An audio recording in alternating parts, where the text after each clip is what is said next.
Oke, bismillahirrahmanirrahim. Assalamualaikum warahmatullahi wabarakatuh. Kali ini kita ketemu lagi pada mata kuliah batuan karbonat.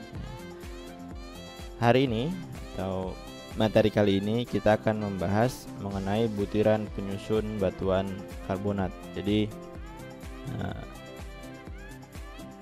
sebagai pendahuluan, butiran pada batuan karbonat ini adalah salah satu aspek penting yang harus difahami dalam mendukung kemampuan mahasiswa untuk dapat mengidentifikasi dan mengklasifikasikan batuan sedimen, khususnya batuan sedimen karbonat. Kemudian pada bab ini nanti kita akan membahas mengenai butiran bioklastik yang terdapat dan menyusun batuan karbonat, khususnya batu gamping. Jadi butiran batuan karbonat itu ada beberapa jenis. Nah, khusus untuk pertemuan kali ini kita akan membahas mengenai bioklastiknya. Apa yang ingin dicapai dari materi ini? Jadi mahasiswa diharapkan nanti setelah mengikuti kuliah ini mampu memahami jenis-jenis butiran penyusun batuan karbonat. Kemudian mahasiswa mampu mengidentifikasi setiap jenis butiran penyusun batuan karbonat tersebut, yang nantinya saat selesai seluruh materi mengenai butiran karbonat, mahasiswa mampu menggunakannya untuk mengidentifikasi jenis batuan karbonat atau mengklasifikasikannya, baik secara teori di dalam kelas maupun secara praktek di lapangan nantinya. Kita masuk ke bahasan yang pertama. Jadi sebelum masuk ke butiran, jadi di dalam batuan karbonat itu ada beberapa komponen.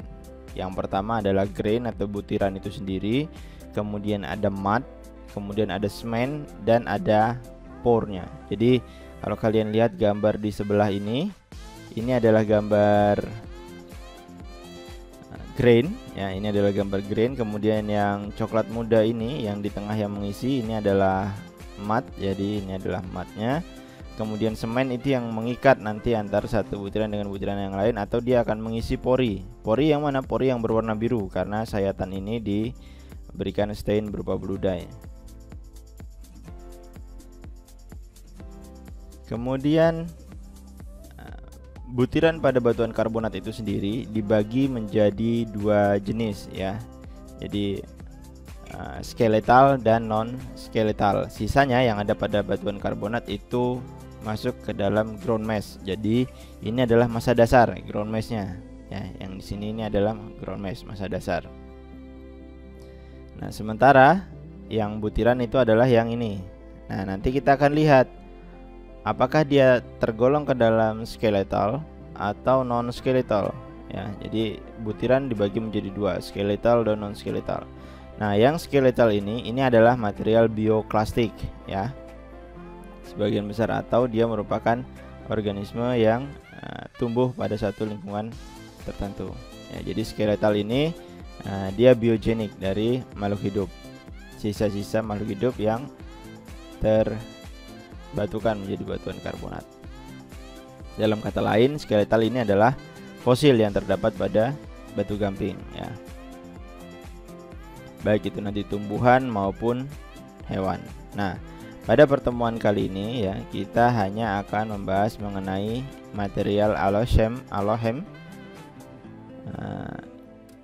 berupa skeletal ya. Untuk pertemuan berikutnya baru kita akan bahas mengenai non skeletal dan ground mesh-nya.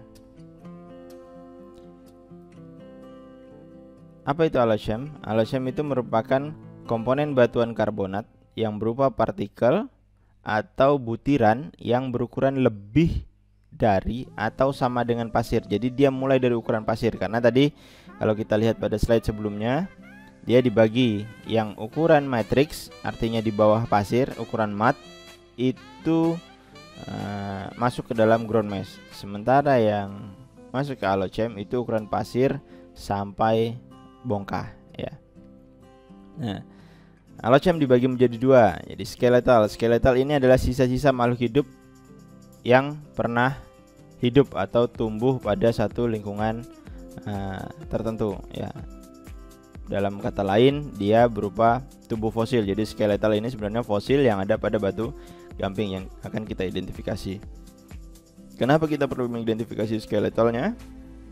Karena nanti skeletal ini salah satu yang menjadi aspek untuk penamaan atau klasifikasi dari batuan sedimen. Selain itu apa? Selain itu, skeletal nantinya kita gunakan sebagai sarana untuk mengidentifikasi paleo environment-nya. Jadi di mana dia terbentuk, pada kondisi seperti apa? Apakah lingkungan itu bersih? Apakah lingkungan itu hypersaline? Apakah lingkungan itu pada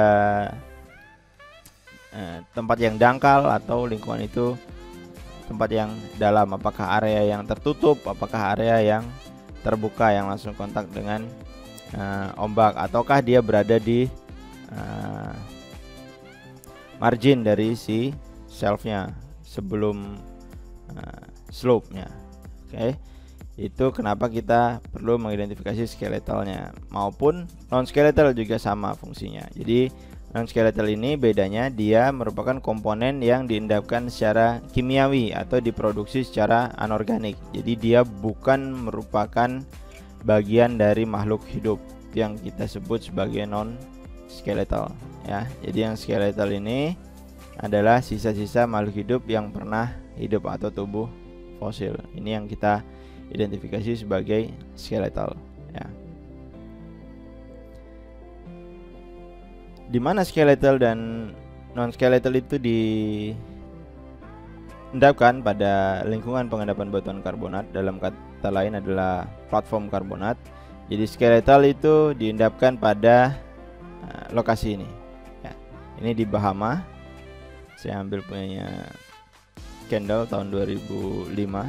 Jadi ini adalah bentukan rim atau rem juga bisa untuk tempat terdapatnya si skeletal, sisa-sisa makhluk hidup. Jadi makhluk hidup itu yang menyusun batuan karbonat. Kemarin di pertemuan sebelumnya kita sudah membahas, dia butuh suplai nutrisi yang bagus, dia butuh cahaya yang cukup, dia butuh kehangatan yang cukup. Jadi ini adalah tempat yang paling ideal untuk tempat tumbuhnya makhluk hidup tersebut. Jadi di mana skeletal itu paling banyak akan kita dapatkan di sini. Kemudian non skeletal akan didapatkan di mana? Non skeletal akan kita dapatkan di sekitarnya, merupakan rombakan atau presipitasi dari aktivitas organisme itu tadi ya. Dia bukan merupakan bagian dari organismenya ya. Jadi itu yang non skeletal kita dapatkan di restricted shelf ya. Jadi ini adalah dimana kita bisa menemukan si partikel skeletal dan non skeletal. Jadi kalau kita menemukan skeletal yang lebih banyak, maka kemungkinan dia berada pada area rim atau remnya, tergantung jenisnya. Dia landai apakah dia berada pada satu platform margin reef ya.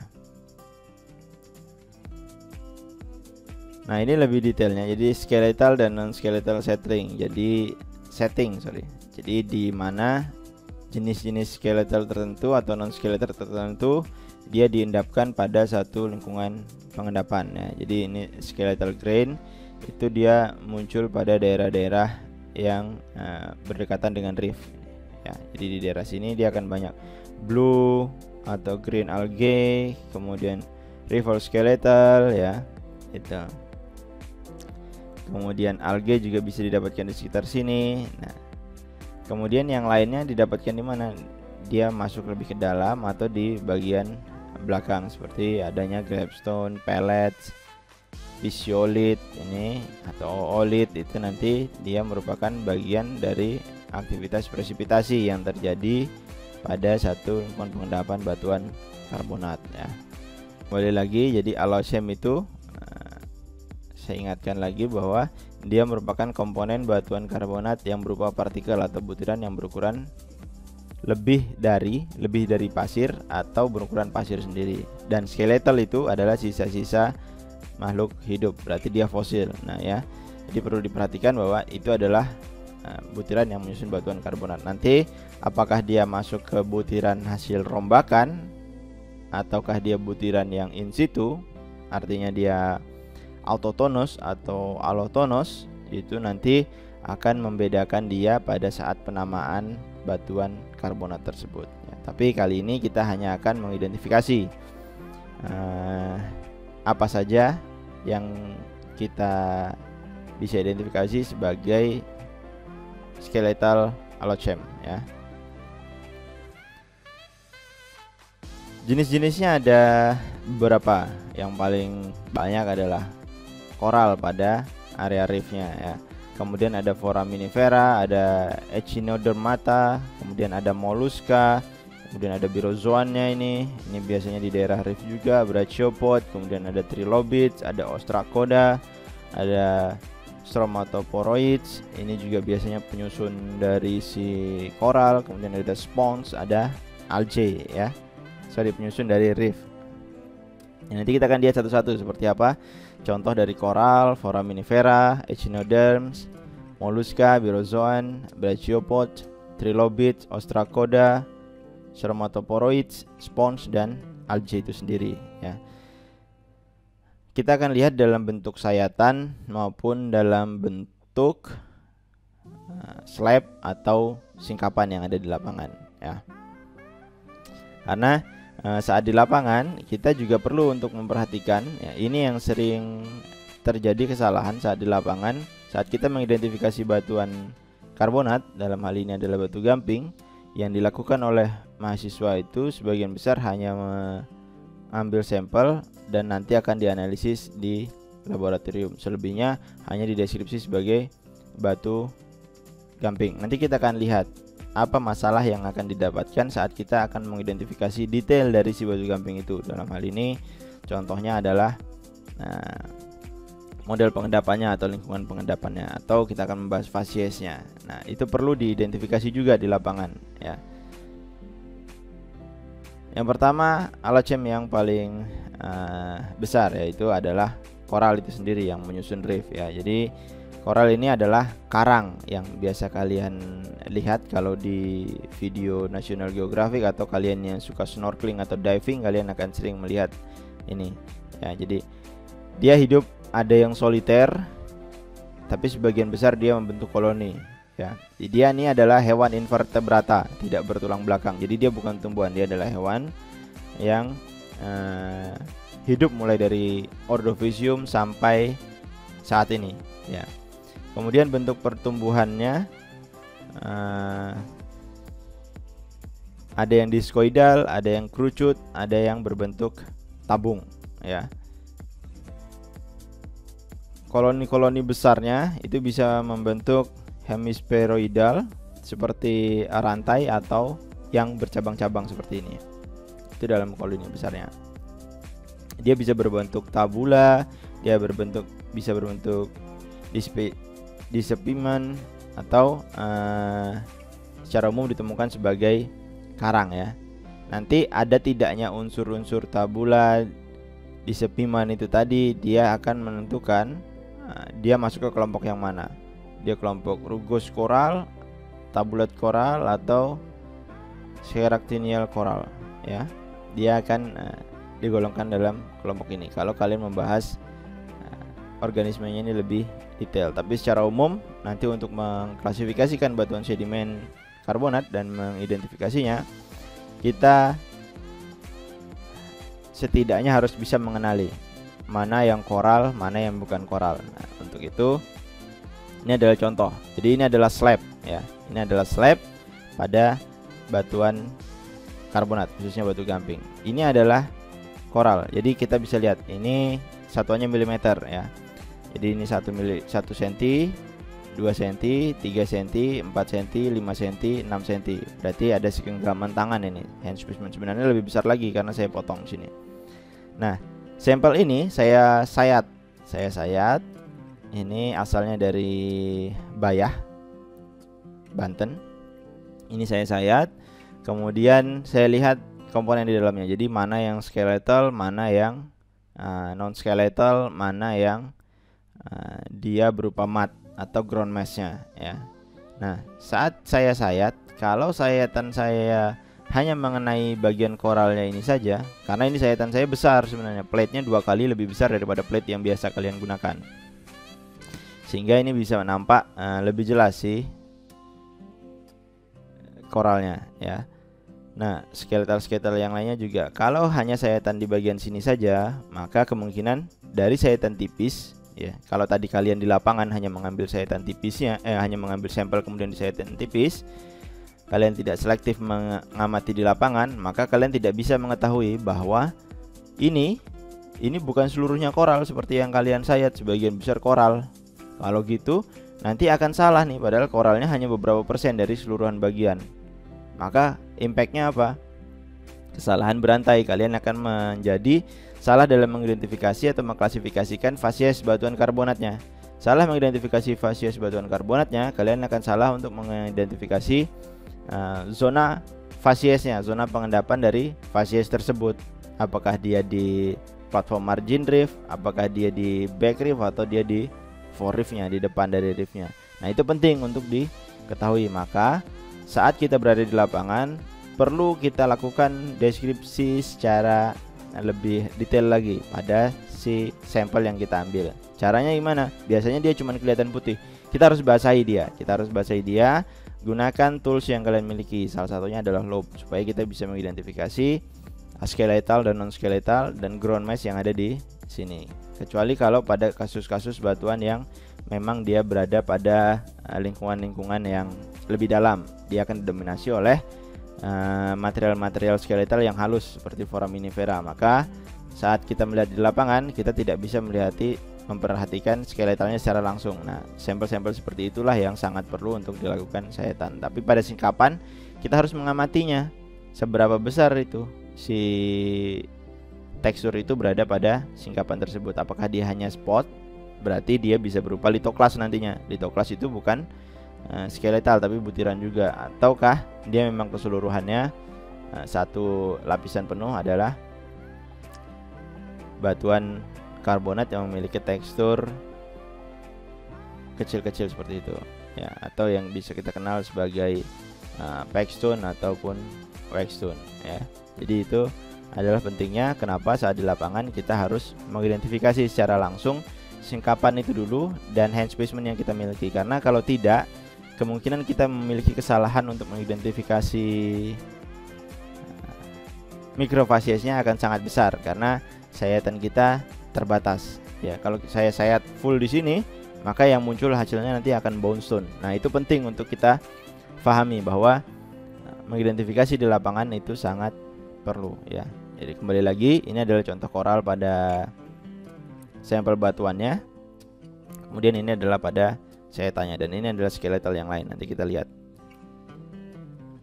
Nah, kemudian skeletal yang lain adalah foram. Jadi ada foram besar, ada foram mikro. Nah, kalau seperti ini tidak kalian perhatikan di lapangan, maka ini hanya berwarna putih, tidak kalian basahi, tidak akan muncul slab seperti ini. Karena ini saya slab, saya potong, saya poles ya.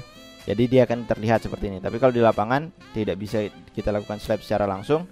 Setidaknya kita basahi. Maka dengan bantuan loupe dengan ukuran sebesar ini hampir 1 cm, maka dia akan terlihat ini.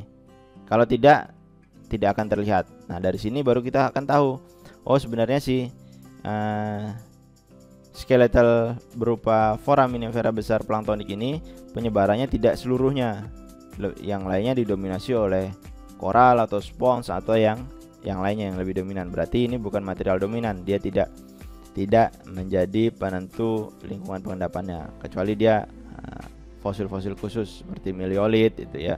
Kalau foraminifera besar, kalau dia jumlahnya banyak, berarti dia akan menentukan nanti di mana dia terendapkan. Tapi kalau jumlahnya sedikit, dia akan bisa muncul di bagian mana saja. Meskipun tidak keseluruhan, tapi dia lebih banyak kemungkinan munculnya ya. Jadi ini penting untuk diidentifikasi di lapangan. Kenapa saya tampilkan contoh slab seperti ini? Kebetulan saya melakukan ini sendiri, dan sayatannya pun supaya kalian bisa mendapatkan pengalaman yang sama. Jadi saat kalian sayat di sini, maka yang terdapat hanya sayatan kalian berukuran seperti ini. Jadi ini sayatan saya sebenarnya sebesar ini. Plate-nya 2 kali lebih besar daripada plate kalian, dan ini saya foto keseluruhannya. Nah, kalau kalian amati di bawah mikroskop mungkin hanya muncul bagian sini. Nah, saat difoto bagian sini saja, maka dia hanya akan muncul pegstone atau waxstone saja. ya. Padahal sebenarnya dia sudah bukan lagi Peksun dan Weksun. Misalnya seperti itu. Karena nanti tekstur itu salah satu penentunya adalah ukuran butirnya, ukuran dari alocemnya, ya. Nah, ini adalah contoh dari alocem berupa skeletal. Yang pertama foraminifera. Foraminifera besar planktonik. Kemudian ada foraminifera mikro, ya. Ini kalau di sayatan seperti ini, ukuran keseluruhan sebenarnya seperti ini dia. Nah, ini tidak akan langsung kelihatan, ya. Tapi saat kita zoom, dia akan muncul ini, ya, muncul ini. Dia ada Globigerinoides, ada Globigerina, ada Urbulina, ya. Ada yang planktonik, ada yang bentonik. Nah, ini kita bisa identifikasi mana yang lebih dominan, planktonik atau bentoniknya. Nanti dia akan menentukan lingkungan pengendapannya di mana. Kalau seperti ini, sampel-sampel seperti ini memang kita tidak bisa langsung mengidentifikasi di lapangan. Setidaknya kita tahu bahwa persebaran dari sampel seperti ini seberapa jauh, apakah dia masif satu lapisan ataukah dia hanya spot berupa litoklas dari pecahan dari batu gamping yang lainnya yang masuk ke dalam batu gamping yang baru. Itu penting untuk diidentifikasi di lapangan. Jadi tidak hanya mengambil sampel kemudian dibawa pulang dan dianalisis, ya. Itu sebagai catatan kalian saat nanti melakukan deskripsi di lapangan. Kemudian alocem yang lain adalah moluska salah satunya. Jadi moluska ini jenis siput-siput, ya, yang sering hadir pada semua jenis batu gamping, ya. Ini lebih didominasi dengan cangkang yang memiliki komposisi aragonit, ya, kecuali yang bivalve seperti Brachiopoda dan Brachiopoda, cangkangnya ada yang aragonit, ada yang kalsit, ya. Jadi ini adalah fosil yang lumrah dijumpai pada batu gamping, ya, fosil moluska ini. Ini adalah contoh dari sayatan fosil moluska atau alocem berupa skeletal, yaitu pecahan dari moluska, ya. Ini adalah amonit dari cephalopod yang berumur Permian, ya. Ini dari sampel dari Tunisia. Saya ambil dari bukunya Scholl dan Scholl. Ini suami istri nih, disusun tahun 2003. Jadi suami istri yang sangat harmonis, dia menyusun buku untuk satu atlas atau panduan mengidentifikasi batu gamping. Ini disusun dalam memoir EAPG. Saya lupa serinya, tapi saya tampilkan pada referensi yang saya gunakan di kuliah ini, ya. Kemudian ada echinoderms. Jadi ada Patrick Star, ini ada Patrick Star, ada lili laut, kemudian ada bintang laut, ada salah satu yang lain adalah bulu babi, ya. Kalau kalian tahu bulu babi yang warna hitam, ada spike-nya, ada duri-durinya, itu adalah bulu babi. Nah, itu merupakan jenis-jenis echinoderms, ya. Jadi ini adalah lili laut, ini adalah bintang laut, satu lagi ada bulu babi. Ini adalah contoh fosil dari si lili laut itu tadi, ya. Ini saat menjadi fosil seperti ini. Nah, bagaimana saat dia terlihat di bawah sayatan tipis? Jadi saat duri-duri dari si bulu babi itu tadi dipotong pada sayatan tipis, dia akan terlihat seperti ini kenampakannya. Baik yang fosil maupun yang recent, dia akan terbentuk pola seperti ini. Jadi ini adalah salah satu spike dari si bulu babi. Nah, ini perlu kita identifikasi untuk menentukan. Jadi pada echinoderms itu hidup pada lingkungan yang seperti apa. Nanti dia akan menentukan fasies atau zona fasies dari si batu gamping yang sedang kita analisis, ya. Kemudian ada jenis-jenis birozoan, ya. Jadi ini adalah jenis-jenis birozoan yang dia bercabang-cabang seperti ini, branching, ya. Branching, tumbuhnya koloni juga. Dia salah satu penyusun utama dari reef, ya. Jadi reef atau Carbonate Factory itu salah satu penyusunnya adalah birozoan. Dia muncul bersama dengan koral yang lain, ya. Ini adalah contohnya saat dia menjadi fosil. Bagaimana saat dia di sayatan? Jadi kalau di lapangan kalian akan menemukan bentukan seperti ini nih. Ya, saat kalian pecahkan batuannya mungkin tidak sehalus ini, tapi kalian melihat branching seperti ini, dan dia memiliki titik-titik lubang-lubang seperti ini. Nah, kemungkinan itu adalah birozoan. Di bawah sayatan dia seperti ini, ya. Di bawah sayatan dia seperti ini. Jadi ini adalah salah satu cabang dari birozoan tadi yang disayat, dia akan muncul seperti ini. Ini adalah fosil yang berumur Oligosen. Kemudian yang warna biru itu apa? Yang warna biru itu adalah pori. Jadi dia adalah pori dari si batuan tersebut. Dia di stain menggunakan blue dye ini. Ini adalah birozoan berumur Oligosen. Kemudian ada Brachiopoda. Brachiopoda ini bedanya dengan Pelycipoda. Ini adalah dia menempel di dasar, kemudian bentuknya simetri, valve-nya bentuknya simetri, kemudian dia sama hidup di air yang hangat dan dangkal. Nah, ini salah satu penciri saat kalian melihat Brachiopoda, ya. Jadi dia bivalve. Ini cangkangnya ada dua, atas dan bawah, dan bentuknya ke kanan dan ke kirinya simetri. Itu ciri khas dari si Brachiopoda. Nah, ini adalah sampel di lapangan. Sampel di lapangan saya ambil dari slide kuliahnya Pak Nuki yang menunjukkan sampel adanya fosil Brachiopoda, ya. Kemudian bagaimana dia di bawah sayatan? Jadi seperti ini. Jadi ini adalah bagian dari salah satu cangkang atau valve yang bagian atas atau bagian bawah yang dipotong melintang, ya. Jadi ini adalah Brachiopoda yang berumur Ordovician, ya, Ordovicium. Ini adalah sayatan tipisnya. Jadi saat kalian melihat bentuk-bentuk seperti ini kemungkinan adalah Brachiopoda, ya. Tapi sebelum itu, Brachiopoda ini cukup besar untuk diidentifikasi di lapangan. Kalian harus tahu dulu fosilnya itu di batu gamping yang kalian ambil apa saja. Nah, itu yang harus dicatat, karena pada sayatan tipis dia tidak bisa mengcover semuanya. Apakah dia didominasi oleh Brachiopoda semua, ataukah hanya pecahan dari Brachiopoda itu saja yang ada di situ. Sama halnya dengan koral dan yang lainnya. Apakah dia merupakan pecahan dari skeletal ataukah dia skeletal utuh di situ. Nah, itu penting untuk kalian identifikasi di lapangan, ya. Kemudian ada Ostracoda. Jadi ini munculnya sering juga, dia bentuknya bivalve ini. Dia sering muncul di air tawar, air laut maupun di transisi. Jadi dia seperti telur bentuknya. Kemudian dia tidak tahan, jadi dia akan mati atau stres pada lingkungan yang hypersaline.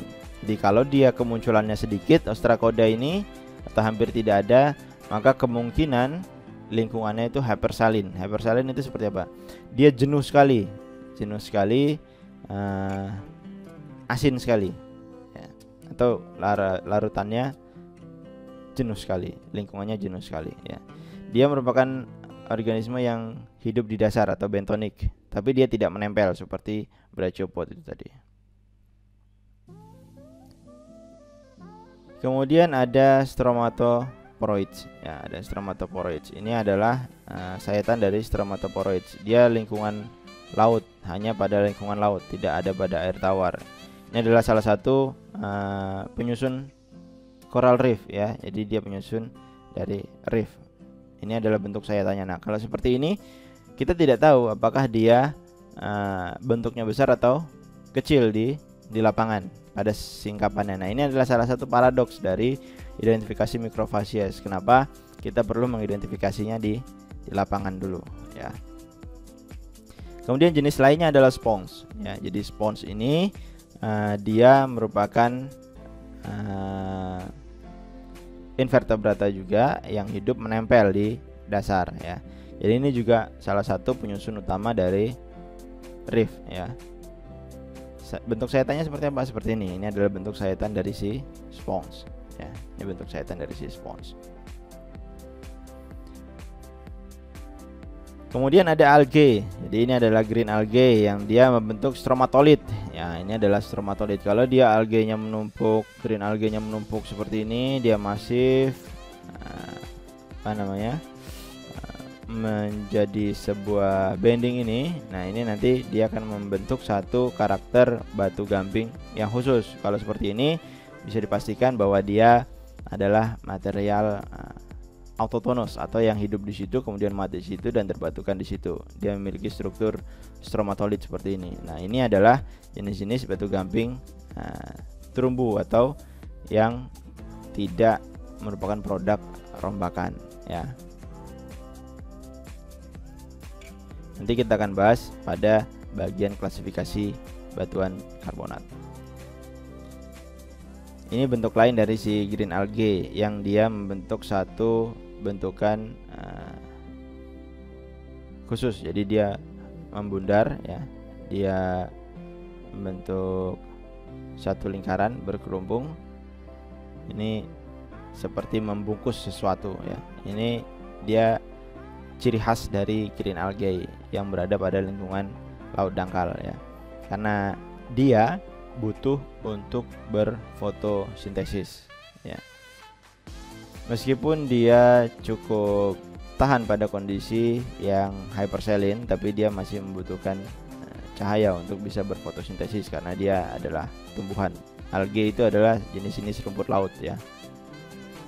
Kenapa dia butuh untuk berfotosintesis menghasilkan makanan?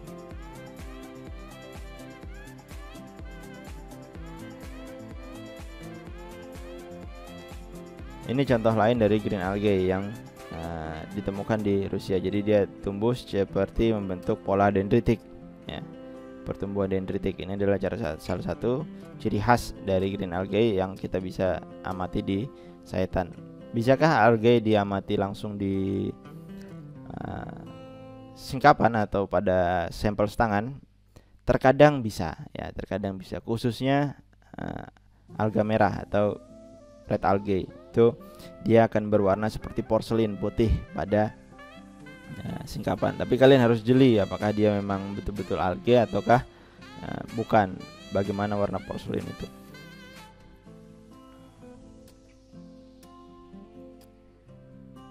Ini adalah bentuk pada sayatan yang lainnya ya. Ini adalah bentukan green algae. Nanti kita akan lihat bagaimana bedanya dengan red algae.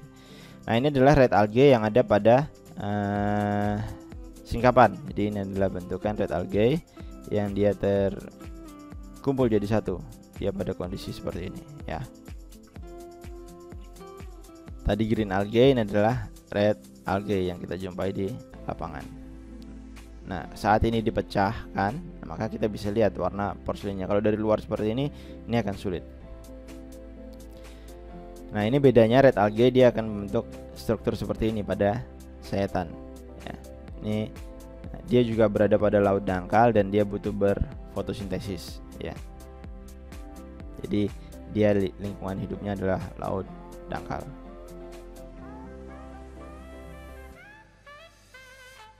Kalau dia membentuk seperti kerumunan bola tadi, maka itu menunjukkan si lingkungan tersebut lingkungan yang cukup stres sehingga membuat algae tersebut dia berkerumun membuat satu lingkaran seperti itu. Ini adalah gambar lain dari sayatan red algae. Jadi yang membuat bentukan seperti ini ya. Ini adalah nampak seperti branching, tapi ini bukan branching koral, tapi ini adalah red algae. Ini juga sering kalian jumpai pada lingkungan-lingkungan yang dekat dengan reef yang dangkal ya.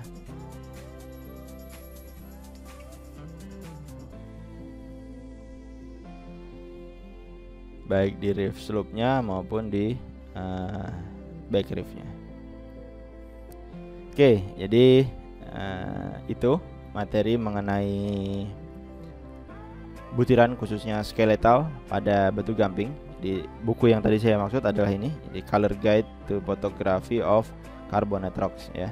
Ini adalah memori IPG ke-77 kalau tidak salah. Dan saya juga gunakan buku dari Microfacies Carbonate Rocks-nya Eric Vogel ya pada materi kali ini. Jadi itu dulu yang bisa kita bahas pada minggu ini. Saya harap kalian bisa mencermatinya Saya tidak langsung menyampaikan semuanya karena nanti terlalu banyak. Ini dulu yang kita diskusikan. Materi berikutnya adalah tentang non skeletal material dari si batu gamping atau batuan karbonat. Oke, akhir kata, selamat belajar. Silahkan dicermati. Kalau ada sesuatu yang mau ditanyakan, silahkan dituliskan di kolom komentar atau nanti kita bertemu pada forum diskusi. Selamat pagi. Assalamualaikum warahmatullahi wabarakatuh.